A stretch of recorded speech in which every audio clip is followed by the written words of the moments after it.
So at the moment I'm training twice a day, 6 days a week. So I rowed a long time ago at a serious level, and then I had a few years off, and I bumped into a friend at a swimming gala that both our kids were racing in. They said, why don't you come down to Moseley once a week and come for a paddle with us, for old time's sake. So I agreed to that, and then through lockdown I didn't have much to do except train, and I realised that I got close back to a level that I had been a long time ago. So I decided to give it one last shot for a proper season of rowing while I'm still working from home.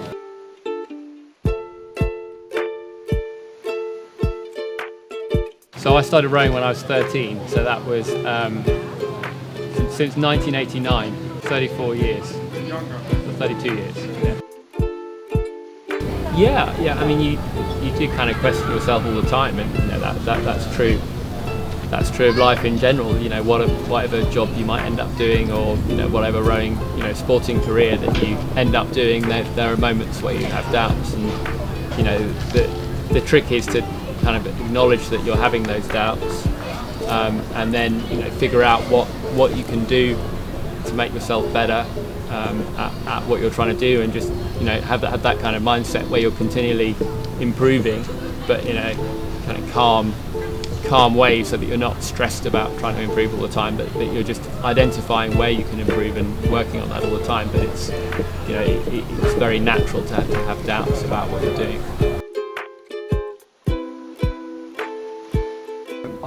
My dad used to row when he was younger, and I kept getting injured playing rugby, so I decided to look for something that was kind of less, wasn't getting broken by all the larger kids. I think for me, it's probably like a few things. So it's like being committed and like doing the work properly. Like, I think rowing's a sport where like you can't cut corners. It's like, I was thinking about this the other day, and I actually worked it out, like so in a race you probably take about 240 strokes, and for each of those single strokes we probably row about 40k in training for one stroke in a race. Any idols? Yeah, so all the guys that have won Olympic gold or won Olympic gold many times, that's all very inspiring. And so when I was younger, kind of watching the Olympics was something that was inspiring to me to try and compete at a high level. Relax.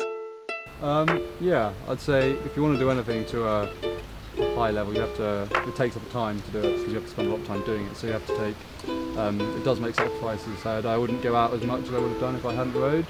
I probably didn't spend as much time with my family. I missed a lot of social family occasions, which was fine by me at the time, so don't really regret that. But yeah, you have this sacrifice of time and spending time doing something so much.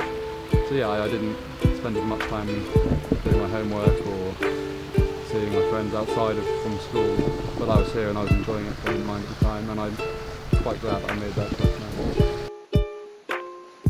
now. So normally when I'm at university, we'll train for like 2 hours in the morning and then go to like classes, and then we'll come back again in the afternoon and train for like another 2 hours. It's a bit different at the moment because obviously I'm not at university. So like this morning we went out, did a row, then came in and did weights, and then we'll probably do like an erg later. So it's slightly more sessions just because we've got more time. But yeah, it's normally like at least 2 sessions a day, 6 days a week. It's quite full on.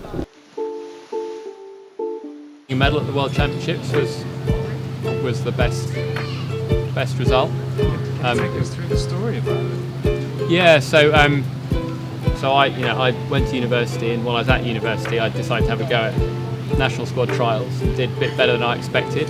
So then started training properly for that with a view to going to the Olympics.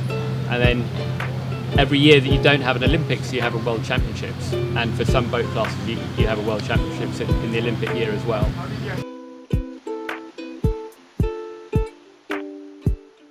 Yeah, I'd say I spend a lot of time here, and I still spend a lot of time, and I'm very close with everyone I spend time with here. So yeah, it does sort of become a substitute, well, not a substitute family, another part of your family and friend group. It's a very good point, yeah.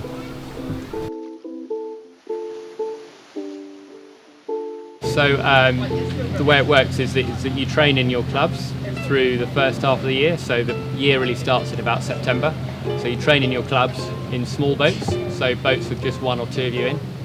And so you compete in those through the winter, and then in March you have a final selection trial, and you get put in a national squad crew with people from lots of different clubs, and then you train in that for the summer. You race at what are called World Cup regattas, so they're kind of small mini World Championships, if you like. You go and race in those, and then you go away on training camp all summer, normally to somewhere in Italy, and then you prepare as a group for that.